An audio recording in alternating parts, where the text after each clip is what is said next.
Hi guys, it's Balaji and this is Property Convos.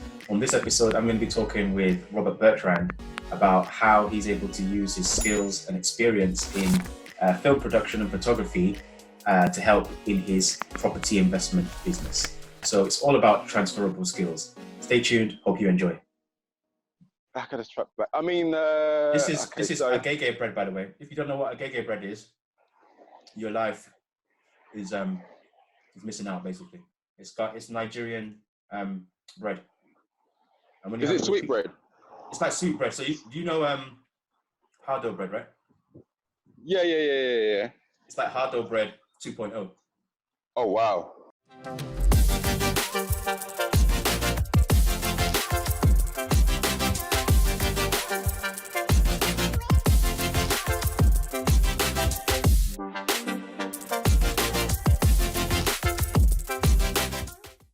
Hey guys, so today I'm talking with my friend Robert Bertrand, and it's interesting how things work out because I met Robert, how many years was it? Like maybe 3-4 years ago? Probably that, yeah, probably that. 3-4 years ago, and I met Robert as a photographer and a videographer for a project that I was doing, not property related at all. And then we did I think we did one more other project for the tech firm that I was doing. And then when I started getting into sort of property, I started seeing Robert's name pop up in the Facebook groups. You know, you were in I won't mention names, but like I've seen Robert here, Robert there. I'm like, this is interesting. What's going on here? And I messaged you and I found out that like you're a property developer doing projects, in Liverpool. Yeah. So yeah. I was like, okay, mind blown. But yeah, so it's interesting, they say it's all about relationships, and I'm glad that we've kept our relationship going. So thanks, Rob, for being on this call today. That's all right. That's all right. Tell us a bit about yourself and like what you were doing, I guess, prior to. Well, yeah, just tell us about yourself because I think your story is actually quite interesting. I find it really interesting. Yeah. So I find it quite boring, but yeah, I mean. Back of the truck. I mean, this is agege bread, by the way. If you don't know what agege bread is, your life is missing out basically. It's Nigerian bread. And when is it sweet bread? It's like sweet bread. So you know hard dough bread, right? Yeah. It's like hard dough bread 2.0. Oh wow. Yeah. But I normally have sweet bread at Christmas with we have like scrambled egg, smoked ham. Yeah. But yeah, anyway. So sorry about me. Yeah. So I mean, I go back to uni. I guess I did a law degree. I was going to be a solicitor. I didn't even know that. Know that. There you go. Because initially I was going to go to drama school. Yeah. And I auditioned. I got into a few, but I didn't get into RADA, the one I wanted to get into. So I said, well, I'm not one to take, the second. Sorry about the lighting because I'm just going for my daily walk and the sun is here and there. No, that's okay. So I'm not one to take second place. I'm kind of all or nothing. So I said, well, I like to have a debate. So I said, well, let me do a degree that I can kind of, I like law did sound interesting to me. So I said, well, why not do that? So yeah, I got my law degree. I was going to practice into media law, but the lecturer left the last year. So it would have been another, I think, £6,000 for that module. So I said, well, how do you mean the lecturer left? What do you mean the lecturer left? They left in the last year. So the third year, the lecturer is meant to be teaching media law. Yeah. She left the university. So there was nobody else who was qualified to teach media law. So I would have had to have paid, I had to basically find an external place that will do media law if I wanted to do it. Okay. So I was just like, I said, screw that. So I got my degree. And during that time I was filming nightclubs. I was doing promotional videos, doing music videos. Okay. Just to make some more money because I was a student mentor. Channel U and all that, yeah. Channel U, channel there. On Channel U. What? Yeah, Channel U. And what else I did? basically I was doing like going to like Ministry of Sound, Pasha. Okay. This is like what 2, 3 o'clock in the morning. I'll go. Well, I'll finish work about maybe 4. Come home at 6. Yeah. Sober. Everyone's off their face. Here I am, my little camera. You know, just yeah. And it came to a point. I was like, you know what? This is not worth it. You know. Then I had to start questioning your life choices.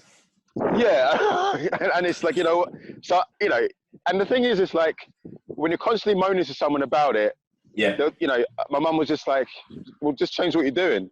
You know, you've got enough experience to not be working for next to nothing, you know, and I think, like most things, you kind of start, you know, working for free, you know, you work your way up the ranks, but then eventually your time and effort is worth money because your skills have a value.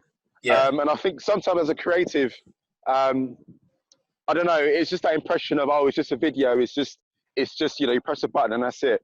It's not, it's a craft. It's like everything else.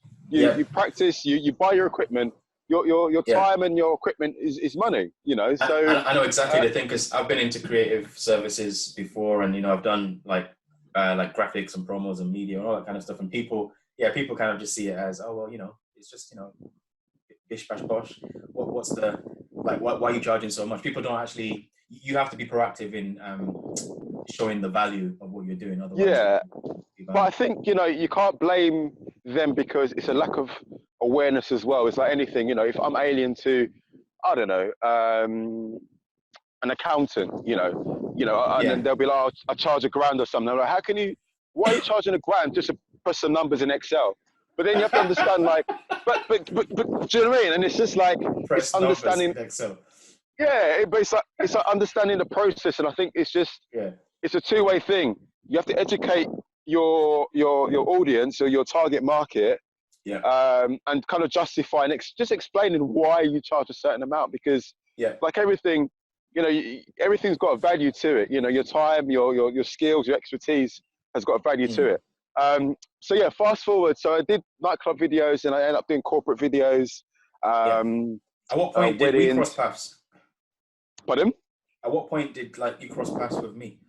I think maybe 2-3 years ago. I think I was just kind of doing more corporate videos. How far along were you in the whole journey at that point?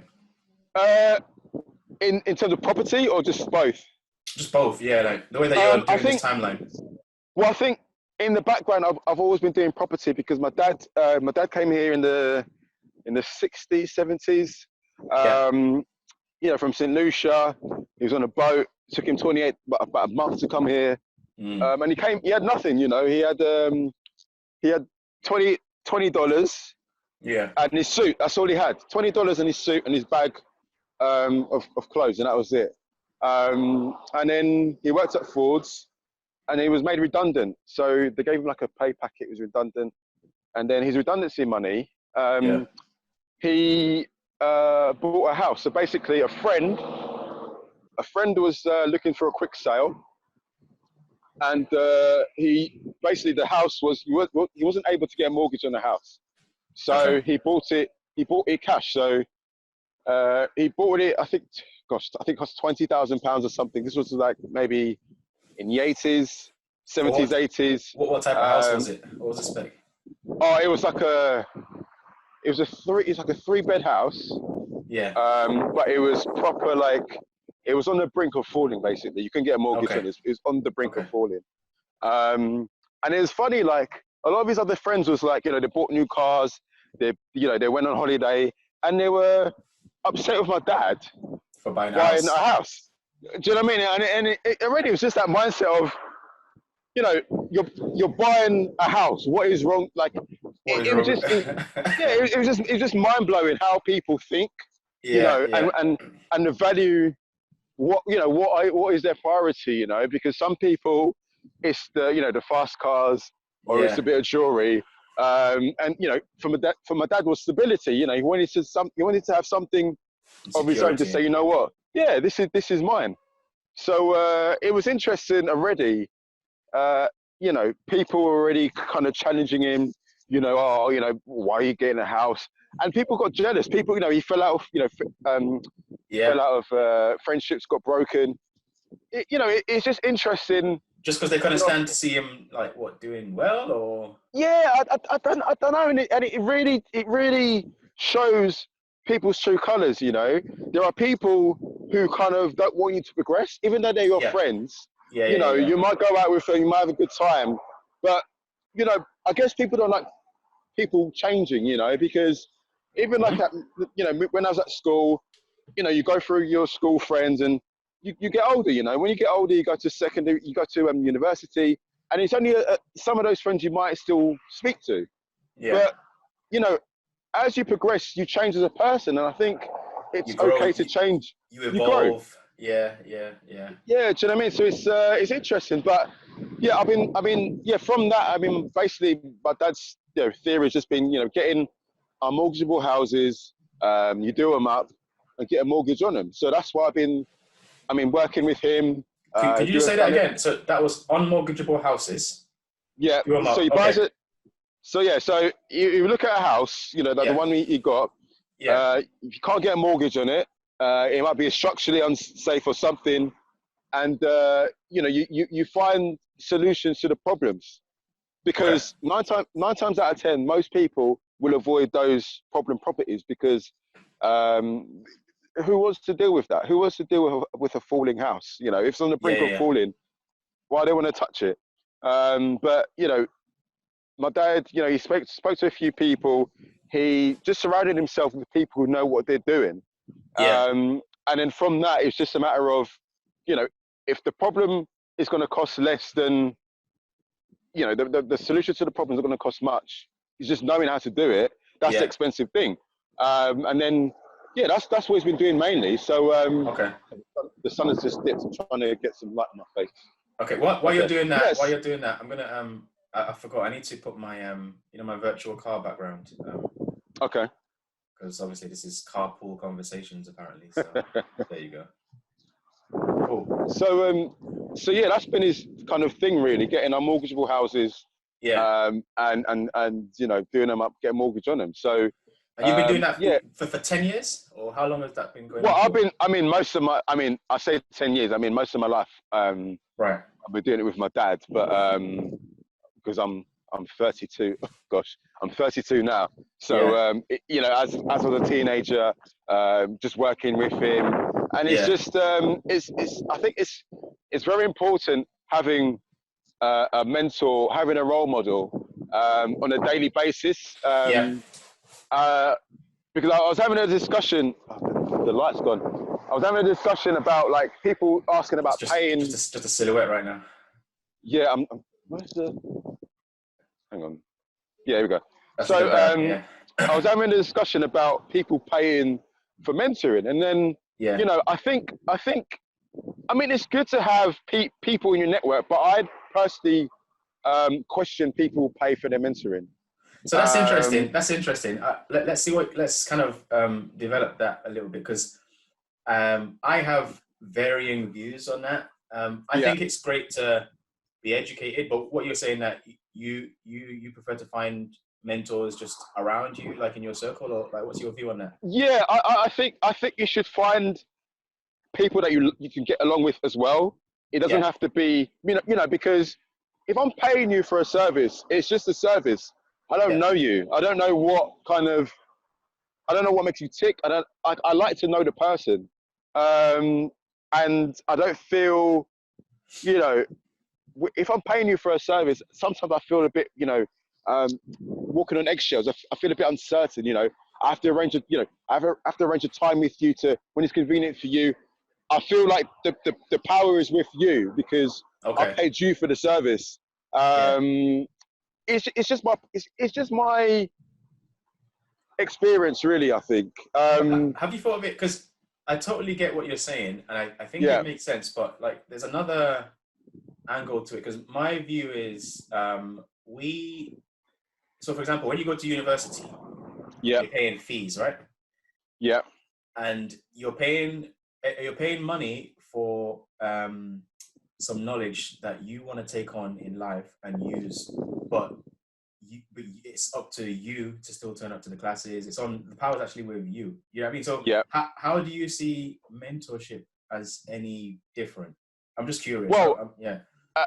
I see. Well, I see an education. It's a system. It's a curriculum. Okay. You know, like you have these property courses. Yeah. Not saying any names, but you know, you do a course. Yeah. Have you been There on might any be a three. courses? I've done a few courses. I've done loads of courses. I'm paid for them as well. Yeah. Yeah, I paid for the course because Okay. it's just the education. Okay. You know, I wanted to learn more and be educated about a process. Yeah. But the mentoring, you know, I think sometimes I find the problem with mentoring. I did one. I did one. Well, it's like a mastermind group. Yeah. But I think sometimes your expectations might be more. It depends how you, if it's like a mastermind group or like a one-to-one mentoring. Because quite often with the mastermind groups, well, just from my experience, you're in a room now. Everyone's expecting different things from that same group. Yeah. So you know, like I've worked with my dad. I've done buy-to-lets, and you know, I have some experience. You know, some knowledge of like how those things work and stuff. But my avenue now is commercial conversions. Yeah. Now, I will probably look at a project differently than someone else. But sometimes I feel, you know, it depends on your experience and what you've done as well. People will see the same project differently. Now, sometimes I might think something I might think are basic, that person will talk about in the class. So now I feel like the money I'm spending on that mastermind is spent on you know, I'm listening to something quite basic. Whereas that person has paid that same money that answers their queries. But, you know, I think sometimes, do you know what I mean? I think... I agree. Because when I've looked into mentoring and education, so my view is every bit of information that you need is out there somewhere. It's just about how you can look for it. And I think from your perspective, you're probably more educated just from experience than some other people. But I do think that there's an element of self-confidence and self-belief that probably you have more of than maybe someone starting out. Because when you're starting out, you're seeing this property investment sort of journey as, oh, this is this like unicorn type of, you know, magic business that I need to get into, and I'm a newbie. So this person who's selling me this course, they are going to be my like Yoda and my sensei. Whereas I think it's a case of you have to be proactive. So no matter who's teaching you, you can read all the books you want, you can do all the seminars you want. If you're not taking action, then it's a waste of money. That's my personal opinion. Of course, yes, and you know, because even for me, commercial conversion is a total new thing for me. Now, I mean, I'm still at the early stages of learning, you know, the process, and you know, I'm doing one in Liverpool, but it's still every day is a school day for me. Yeah. But you're learning it on the job, right? You're actually doing. Yeah, I'm learning on the job, and the thing is, what I'm doing also, I'm looking at people who are doing it already, and I reach out to them. You know, I go on Facebook. If I see someone's doing a project, I say, hey, what do you think about this? Or if it's a similar problem that I'm having, I say, you know what? Like I'll ask the person, and it's up to them to give help or not. You know, I'm not. There is nothing. There's no hard feelings. You know, if I reach out to someone, the only bad thing is rejection. But there's nothing worse than not making an effort. There's nothing worse than not actually saying hello or, you know, asking anything, because how would you know? And I think what you're saying is not always, it's not intuitive for everybody. Some people struggle with actually just putting themselves out, because that's essentially what you're saying. Yeah. And I think, like, for me personally, you know, I need to do more social media stuff and just post about, you know, talk about more about what I'm doing, because you've been active though. You've been active. I've been seeing your name pop up a lot. Yeah, I mean, when I see people, when people, you know, ask a question, you know, because quite often it's the same question I asked a couple of months ago, maybe a year ago. Yeah. So I'm always kind of happy to share some of my little experience. It's not years of experience in commercial conversions or whatnot, but it's just something I feel I can help someone, because commercial conversions are so expensive, you know. Initial fees, you know, you've got your surveys, you've got like mine had to structure engineer, you had to do fire risk, you have to do asbestos, everything, because you know, it's a building. You know, everybody needs to know if they're going to lend so much money on a building, they need to know if it's structurally sound. Definitely. Are there any like the things like bat surveys? I know some people do bat surveys. Like they need to know everything. So rather than spending and wasting your money on, you know, spending £10,000 or something and say, oh, actually it wasn't worth it.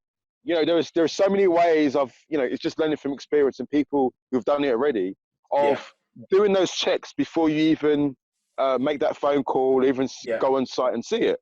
But so I have a question. Yeah. Just before, because I know where you're getting into, and I think I want to get into it, but just to frame it a little bit, one of the things that we talked about, you know, offline was how you've been able to use your experience as a film producer and a photographer in the property investment sort of arena, like, so basically transferable skills. How important are transferable skills? So let's say if someone who's, you know, got no experience in property but has years of experience in something else, how have you been able to use that to kind of like further your journey in property investment? I mean, for commercial conversions, I think it's more about project management rather than because before, when I was doing still kind of doing with my dad, but buy-to-lets and stuff, we're doing a lot of the work ourselves. You know, I'm doing the rip outs. I might do a bit of the tiling. You're in there. You're doing it. Whereas commercial conversions, you've got a team around you. You know, I've got my structural engineer, got planning consultant, got the architect, got the QS, you got the contractors. You're dictating the pace. You know, you're driving it forward. You are the director. And I've learned, you know, hardly. You know, I had some dead weights. You know. We got deadlines and people are not reaching those deadlines. How do you deal with the dead weights? Well, I get rid of them. like you have to get rid of them because it's true because, you know. Tell me the conversation you had with the dead weight. All right. So, Johnny, it came to a point, you know, like, I don't want to name drop it. Use fictional names. Use fake names. Okay, so say like Simon, right? So Simon. Okay, so Simon. I've been for a few QSs. Now. What's a QS? Sorry, quantity surveyor. So they price the job, the project for you basically. Now. I had to go to Liverpool and you know, do a site visit with the QS. Now this was QS number, I've been there, I think about 4 for this project. This is maybe QS number, I think 1 or 2. Now the property's on auction. I need to do my ground checks before the auction. You know, basically it was an unsold property, but we had some like deadline. Time frame basically to kind of do the checks before we can kind of make an offer and stuff. Yeah. Now, spoke to QS Simon and I said, you know what, you know, can we arrange a site visit and whatnot? Now, it took him, made the initial phone call, sent an email with all the, you know, I did a site visit, I did a video, I did like a rough sketches and this and that. Took him already like a week to get back to me with an email to say, I'll check my calendar. Now, already, I've lost a week of work, you know. I've waited a week just to get a response of... You know that time is money. Do you know what I mean? So already I was like, oh, okay. So then, you know, I gave him the benefit of the doubt. Then we did the initial site visit. Yeah. So that was strike one, basically, there. That was really strike one because I'm like, I had to wait a week twiddling my thumbs because, you know, I need to do a site visit with you. Yeah. I had a rough kind of schedule, you know, a rough idea of what I wanted and stuff. But we had to do a site visit just to assess the building because he was more experienced in these kind of schemes than I was because I've done houses and, you know, I've done houses, never done a building before. So I was relying on that kind of experience, his expertise to go through it, you know, and just to see things that I will probably miss out on because I knew there was issues with the wall, the external wall. And I was like, well, I sent the pictures to some people and they gave me suggestions, but you don't really know until you're there. So it already, like, I don't know, 2 weeks has gone. And then we did the site visit. And then I was like, okay, we need to price up the project. And then he was like, yeah, he'll do it. And then nothing. And then I was like, man, like, what's going on? Because I was relying on you to kind of, do the price break, do a specification for the cost to see, well, is this project actually viable to pursue? And nothing. So I was like, you know what? Like, this guy, like, I don't feel like this is going to work. So I just said to him bluntly, he's not cutting it. Yeah. He's not cutting it. And it's like, I understand maybe he had bigger projects, but if you're not, that sounds like a you problem, not me. That's what I would say to him. Yeah. Do you know what I mean? If you can't prioritize it, I understand maybe it's not a 2 million, 3 million pound project, but it's still my project. Yeah. And I'm paying you for a service. So I just said, you know what, it's not going to work. I just had to move on.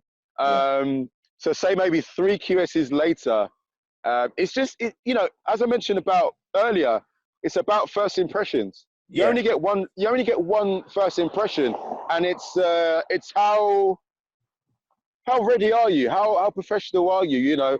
How do you value your work? Yeah. How do you value your time? How do you approach people? How quick do you respond to emails? Do you know what I mean? It's just those things, because you need to understand the project, because things like a commercial project, and you're on a bridge loan, every minute, every week, every second counts. You need to be, moving the project on. So that's why even, I've got a great QS. Now I've got a great QS, don't get me wrong. And he's been amazing. And, because he's understanding the project, he understands the deadlines, and he's clear, he sets we got a calendar, we got deadlines to hit.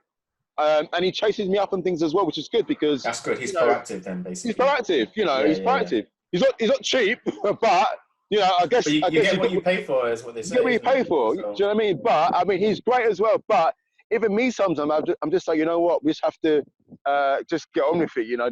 There are times it's like, oh, we got 2 weeks for something. I'm like, you know what? We don't need to. Why? Because I think the problem is when you give people too much time, they just waste the time, because chances are, if you give somebody 3 weeks and you give somebody a week, you might just leave it up until that last week to do it. Last week, The more time you give somebody, the more time they'll actually take, It's like university when you've got an assignment, an assignment you might have 3 weeks or a month to do an assignment. You do it the last week, last day sometimes. I might do it the last day, do you know what I mean? So it's like, what? So I think it's just that mentality of, just kind of like gentle reminders, kind of pushing, you're just pushing, just keep the clock ticking, because that clock is going. Time is money. But so here's a question, and just in general, just to move on. How is COVID affecting your business? Well, now for my video side has damaged it severely, because I do media training, so a lot of cancellations, a lot of things have been. Can't you take it online? Can you do training online? Well, yes and no, because it's filming, doing a Zoom conference and having lights in front of you is a totally different experience. Okay. Because if I'm speaking to you on the phone, you're at your home, you're comfortable. We all have comfort mechanisms. You know what I mean? Like you might put your arm on I might put my arm on my shoulder, or you might rub your fingers. Everyone has, we all have our kind of subconscious comfort mechanisms. Yeah. Whereas when you've got 3 lights on your face, you're in the studio, it's a different feeling. So so it's annoying, but at the same time, I just have to get on. So, but my property side of things has been interesting. I'm developing the sourcing side of my business because I said to myself, well, there are so many opportunities that might not be for me, but could be for fellow investors, fellow developers. So I said, well, I'm building, I've got a network of developers, investors. I said, well, let me utilize that and kind of revisit the projects that I've passed in the, I've moved, I kind of worked for me in the past, and I've kind of reached out to the vendors and say, how things are getting on with that project. Is it still available? Are you still looking to sell? Rebuilding those connections, because I think it's quite important to rebuild all those connections, because that took time and effort for you in the first place. Yeah.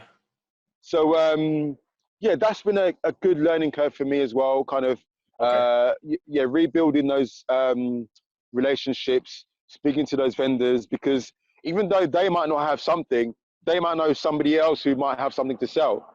So it's just kind of, you know, making them remember that you're still alive, you're still doing it. You know, just kind of keeping those relationships fruitful. So you're developing your sourcing business. You're still keeping up with your commercial like conversion business. Yeah. So that is my I mean, that is my life at the moment. Right. Just getting it started because you know, getting prices and stuff was a bit of a delay because of COVID, but luckily the site is empty. So contractors were able to assess the building because it's empty. And also I did a virtual tour of the building when it's all stripped out back to brick. So that's what I love about technology as well, because that has saved a lot of time, because people were able to kind of assess the building remotely. And it covers everything. It covers like the walls, it covers the ceilings, it covers the sizes of everything. Now, so that virtual tour, are you using that virtual tour to like pitch it to someone who wants to buy it, or? Yeah. I mean, I'm documenting, you know, I'm documenting my own progress as well, because to show credibility as well, because especially something like this, you know, to progress, you need to build a team. You need to, you know, you need to use other people's money as well, because projects like this are expensive, and eventually your pot of money is going to run out. So to build my credibility, I have to, you know, I'm documenting the progress from the beginning from till now till the end. So I did the virtual tour just for my own kind of shits and giggles, really, just to have something. But it's been really, really helpful during COVID, because it shows everything, the size, the floor plans. So even though contractors might have done an initial site visit, there might be something they want to look at again. So at least they can go on that virtual tour and say, you know what, let me go on the second floor. Let me double check, was there like a water feed in that room? Yeah. And they can just check it with a click of a button. So, you know, there are so many tools available, and I think, you know, things like Zoom. Zoom is paramount. It's so essential for me, because my QS, like we couldn't do site visits. We had the plans, so we did the share screen on Zoom. You know, my QS is in Liverpool, I'm here in London, but we covered what we need to cover in the comfort of our own homes. So it's like, it's just trying to adapt, because it's pointless saying, oh, you know, it's COVID. We all know it's COVID. We all know. We all do you know what I mean? Like we all know. It's just it's played out. It's just like utilizing that time. So here's a question. Yep. So obviously now everything is moving towards online, virtual tours, Zoom. Do you think that when, you know, the lockdown lifts and we go back to sort of normal again, that we're going to continue? Because I think we're basically seeing new ways of working that you ask yourself, why were we not doing this before? Like, do you think some of that's going to continue and change the whole game, like in the long term, perpetually? I think yes and no, because I think like well, the thing is, like Zoom, I always use Zoom anyway, because like you know, before COVID, I had to speak, like for the Liverpool project, like my QS, we just did the Zoom call, because I'm not going to drive 4 hours just to have an hour meeting to drive back. So there are things I was still doing before COVID. I don't really know, to be honest, because even there was people saying, you know, would they buy a house not visiting the house or property? Like, you know, would you buy a property without seeing it? Without seeing it. Some do, but someone like me, if I'm doing a refurb, I need to go there and see it myself, because I was like I was going to buy one during COVID. Now, I told the agent about, I think they gave me like a rough cost about the roof, like the works. So I said, is it possible to send a breakdown of, you know, I think they said like, I don't know, like a 20 grand refurb or something. And I said, well, can you give me a breakdown as to what that 20 grand consists of? Because the pictures I saw so much more work involved that worth more than 20 grand. And what was in there? So and it's like, well, I personally couldn't. I had to see it myself because things like the roof. You'll miss things out if you don't see it yourself. Yeah, do you know what I mean? The little things, because like even like the boiler, I wanted to know like what type of you know, how long has it been since the boiler was serviced? What type of electrics? Any signs of damp, like the windows, you know, are they double glazed, or are there any like is there any condensation between the panes? Because those little things lead up to the big things, because you know, changing a window, all right, you can change the frame, but that's still going to cost you money. So you know, I think I personally would, there are things definitely like the virtual tours and stuff, that's definitely, I'm going to do more of them, because it just shows everything. And I think for renting out to tenants, potential tenants, they can see the whole flat without even them having to be there. So already they get that kind of first impression. And the more you see, the more you know. And I think that's what's, you know, I think that's what's helpful. I'm working in video as well. I want to cover everything, so there's nothing to hide. Because I think sometimes, you know, when you see an advert on Rightmove or something, you see 3 little pictures. And even, you know, some of these pictures are awful. You know, it's blurry. You see like a toilet, and you know, somebody might have spent 30 grand or something on a refurb on a house, but yet the only things you're using to market your product are the pictures. But yet you're not spending money properly to market your end product. And this is what. Do you know what I mean? I think this is another thing about, you know, it being in a creative industry. You know, there is an art. There's an art to it. You know, it's a circle from the beginning to the end. It's a circle. I've noticed that as well. Yeah. Yeah. Do you know what I mean? You need to market your product. It's like, you know, like Amazon. Yeah. I don't know if I can mention Amazon, but you know, you see a product. You might have, I don't know, it might be something for say a child's toy. Now you might just get a picture of the toy and that's it. Yeah. Now compare that to see a picture of the toy and a picture of a baby playing the toy. Right.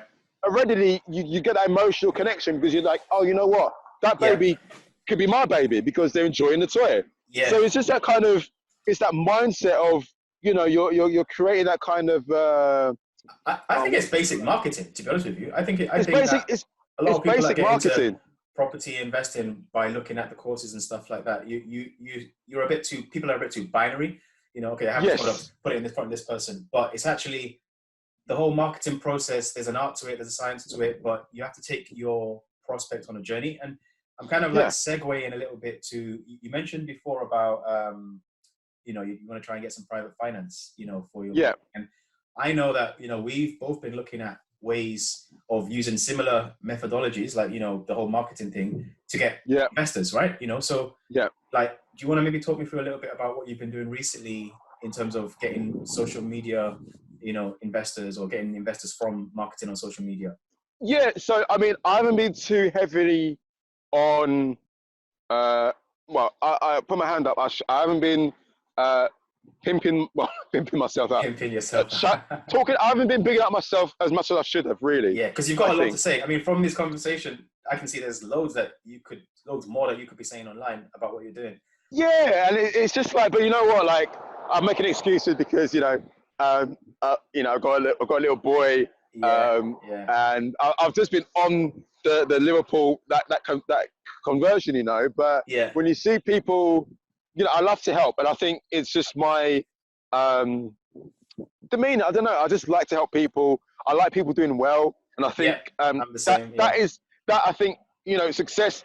And it's not a racing or anything, but someone like you, I like you because as a black person, seeing someone doing well and pushing themselves is inspiring. Because you know, we are, you know, we are stereotypes with this, with that, but people like us are not talked about enough.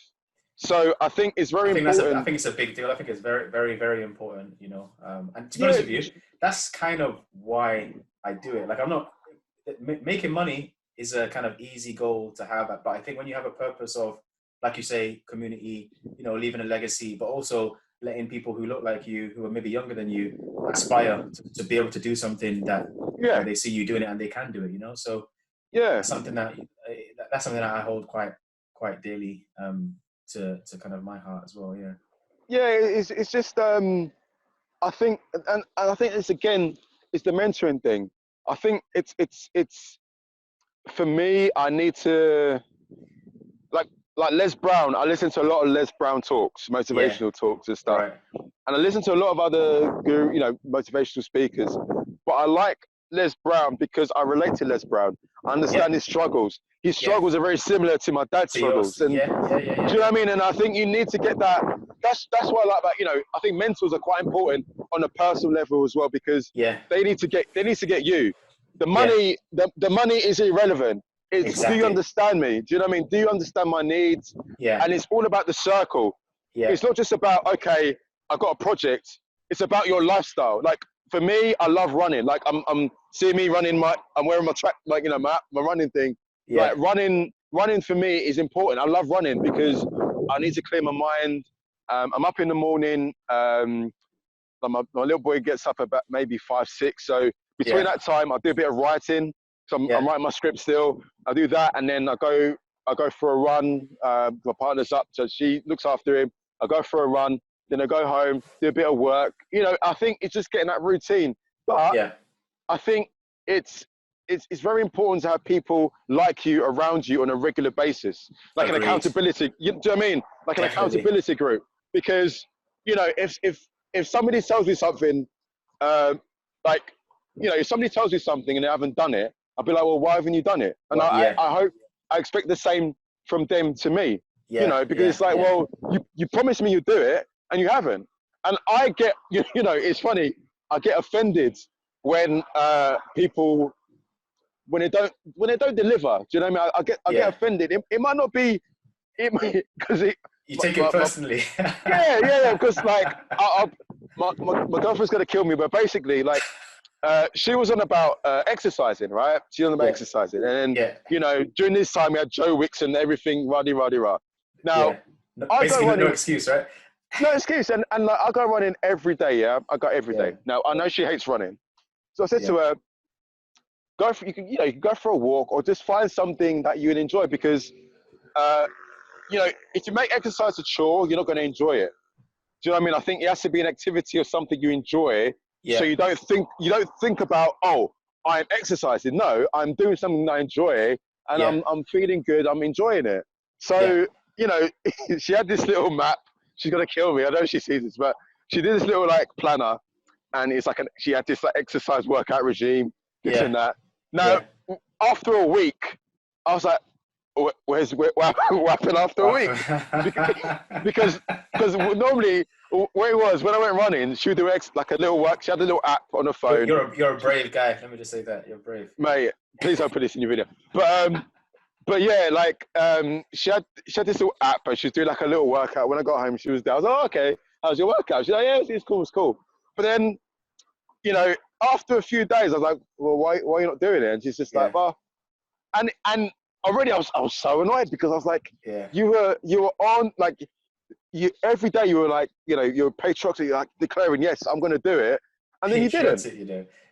But do you know what I mean? And it's just like, oh man, and then but I don't know, I love it to bits. But what you say is important, because so I was speaking to someone else, and they said environment trumps ability, or environment trumps like ambition or desire. So the thing is that you can, in the moment, you can have like a burst of inspiration and say, yep, I'm going to do it. I'm going to do property. I'm going to do exercise. But it's like, what keeps you going? And I think if anything, accountability. Like one of the things that motivates me is shame, right? So if I'm doing something in a group and everybody else is on it and I'm not on it, it motivates me to be like, okay, if they can do it, then why am I not doing it? Even if it's like working out, if you're doing one more rep, okay, I'm doing one more rep. Or if you're going for a run, I'm going for a run. Like to me, and I think that's why accountability groups, and especially your point about like people who are similar to me. So if I'm in a group with people who are similar, then that means, okay, I see myself as very similar to you. So if you're doing it, then there's no reason why I can do it. I cannot do it. So exactly. And I think like, back in the day, I always see these multi-millionaire property investors used to be like, your typical average white middle-class man. Yeah. Do you know what I mean? It was just, But do you know what I mean? And it's like even in the film industry now, you know, all you mainly see are the typical white English person. Yeah. And they all this hurrah about diversity and whatnot. It's still the same. It's still it's still the same. Like it's still the same. But I think, you know, with property, I think everyone can do it. Yeah. There's risk, but you just have to do the homework. You have to put in the work. Yeah. Do the homework and just ask those questions. Yeah. You know, ask the questions. You know, I've got a structural engineer, I've got a QS, and you know what? Like I've paid, you know, I've paid for their services and stuff. But the reason why I chose them because I like them as people. Yeah. They're approachable. They're easy to speak to. You know, like my structural engineer, he had a incident at home, and you know, he told me about it, and we just had a conversation about it. You know, it's just normal. We are human beings at the end of it. We're not, you know, there is no hierarchy. We're all the same. We come on this earth the same. We leave the same way. So there's no kind of, there's no sense of hierarchy and this and that. Like we're all equal. And I think, we're all given the ability. We all have the potential, just fulfilling it. You know what I mean? There's nothing worse than unfulfilled potential. Do you know what I mean? Preach. It's like, you're preaching. Do you know what I mean? It's it's devastating. It's absolutely devastating. Like you know, like I always loved the like Serena and Venus Williams because, you know, their dad saw potential in them. And all it just takes is that one person, that one to see it, to see it. Do you know what I mean? And look at them. That's all you need. You need that kind of that cheerleader. That's why like my dad, my parents, I love like my dad is like. He was that for you, yeah? He's that for me because it's like he always says, you know, he's not the most educated person. You know, on you know, he has got degrees and this and that, but his experience in life and he's such a go-getter. He's a risk taker. Some risks work, some didn't work, but you know what? He doesn't. Keep going, he still keeps going and he pushes it. And you know, I've had some really bad days with this this project, and you know, even just in life in general. Sometimes, you know what? I have bad days, and I said, you know, I called my dad and I said, "Oh, Dad, you know, I'm struggling," and he says, "You know what? Like." He gets upset with me quitting because it's like you come so far, like you've gone so far with it. What? It's going to be a bit of pain, but look at the reward. Look at what you can. Do you know what I mean? And it's like, you know what, you're right, and you know. That sounds like a smart guy, man. He's a smart guy, and you take a step back and you say, you know what they, you know, what my parents have been through and stuff. What I'm doing now is a drop in the ocean, and I think. Sometimes the problems are when you magnify other people's problems, your problems are not as bad as you think they are. 100%. 100%. I know exactly what you mean. I've had the same. You know, obviously, I think when it's your problem and you kind of like insular and insulated, everything seems like woe is me. But if you literally just take a step out and kind of have perspective of other people and what problems they have, your problems become, you know, less of that sort of big. But okay, so we're coming, you know, I guess to the end. We've been talking for a while and it's been really, really good conversation. I just want to ask a couple of quick fire questions. So the first one is, obviously this is kind of like a car themed property show, so I have to ask something about cars. What's your dream car and why? Oh my gosh. Listen, I'm not really much of a car, like I'm a basic guy. Like I have a Ford Focus. I love it. Like I love a Ferrari and whatnot, but I love a Ford Focus. I love like I just get a new Ford. I love Fords. I love Ford cars. So if you were to get a new car and you had, so let's say you made $1 billion for property, you just get like a kitted out Ford Focus. I just get a kitted out Ford Focus, and I'll probably get a Range Rover. But I just love, like the convenience of a Focus. You know, you can go to Wix. I can put my camera kit in it. I'm just simple. Do you know what I mean? I'm just simple. Like. Okay, next question, because I think it's going to start recording in a second. What are you watching on Netflix right now? What was I watching on Netflix? I was watching a Malcolm X documentary. Yeah. And what else I've been watching? I'll take that. Next question.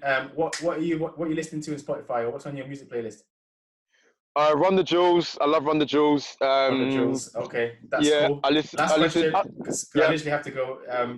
Okay. Literally, this thing's going to stop recording. If you want to give advice to anybody who's trying to get into the property business, what one tip, or what one tip would you give them? Your one tip would you give them? Educate, and don't ask as many questions as you can, and don't think any question you ask is a stupid question. Cool. Perfect. Listen, Rob, it's been really good catching up with you. I think people are going to get a lot from this video. You got a lot of experience and a really cool story. Thanks, man, and I'll see you soon. Thank you. Cool. Thanks, Ryan.